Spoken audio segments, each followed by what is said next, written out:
News Now. Breaking news.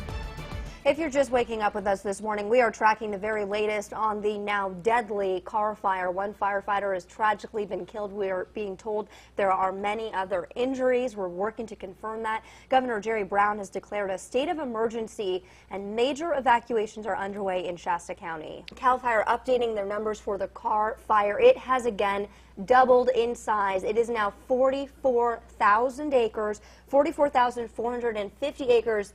And it's only 3% contained. This is typical for the overnight hours. CAL FIRE usually gets a better grasp of just how large a fire has grown once the sun starts to come up.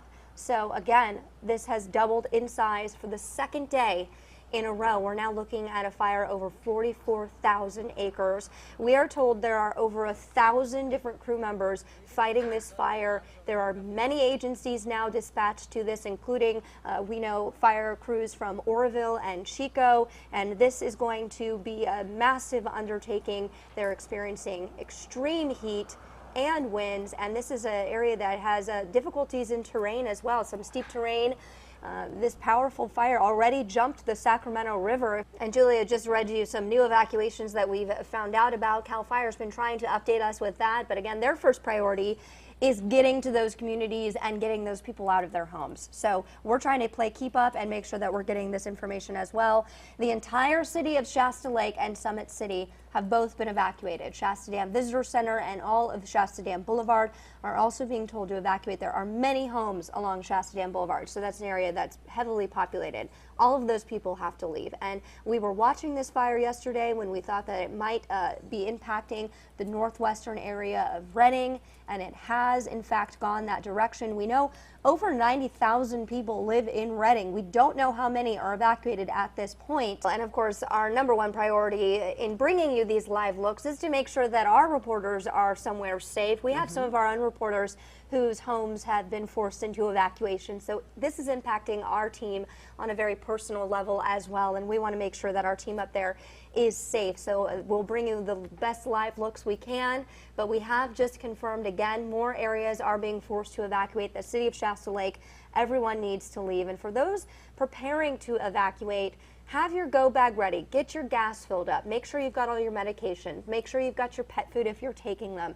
All of these things that you don't think about beforehand, that in the moment of a crisis, they're the things that get left behind. We have the last 2 days in a row now this is 3, seen that number of acreages double in size overnight. Those overnight hours are really difficult for fire crews.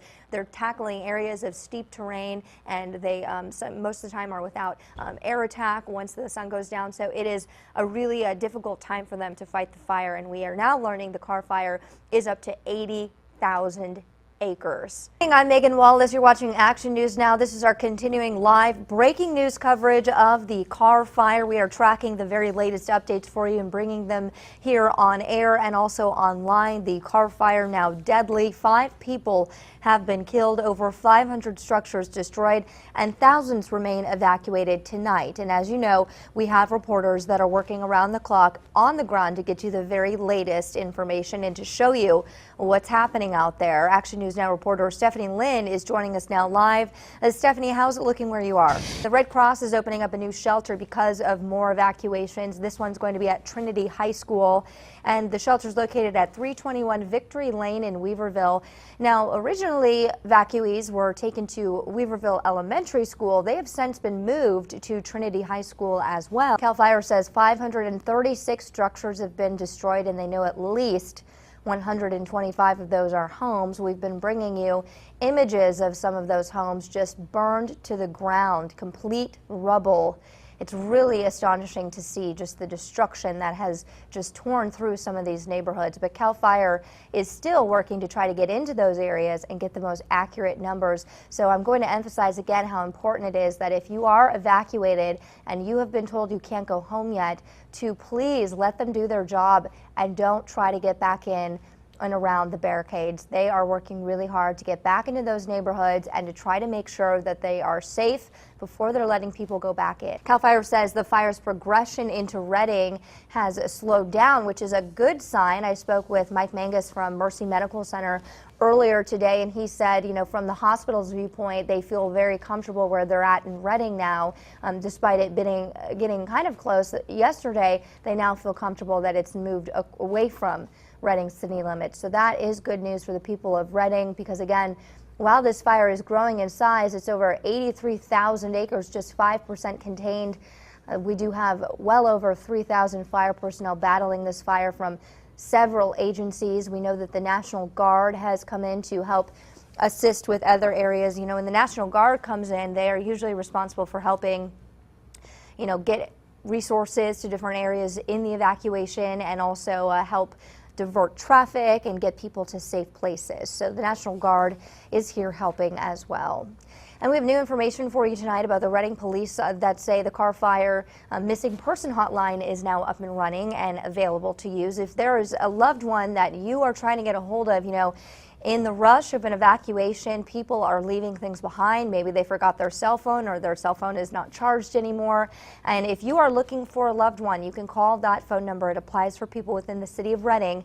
And the phone number is right there on your screen, 530-225-4277. There's also a Red Cross website if you're searching for anyone, and you can find all of those resources on our website, actionnewsnow.com. But we do have people messaging us wondering how they can help fire victims. If you aren't already donating different things, you can also volunteer at some of these evacuation centers, but you can take your donations to the Cottonwood Community Center. They are going to be open tomorrow again from 9 a.m. to 9 p.m. And there's also a relief fund. This is just a simple text. The United Way and Tri-Counties Bank is setting it up. It's called the Shasta County Fire Relief Fund. And if you want to donate, you just text Carr Fire to 91999. Again, that's Carr Fire to 91999. And you can also donate online. We've posted all of that information on our website, actionnewsnow.com as well.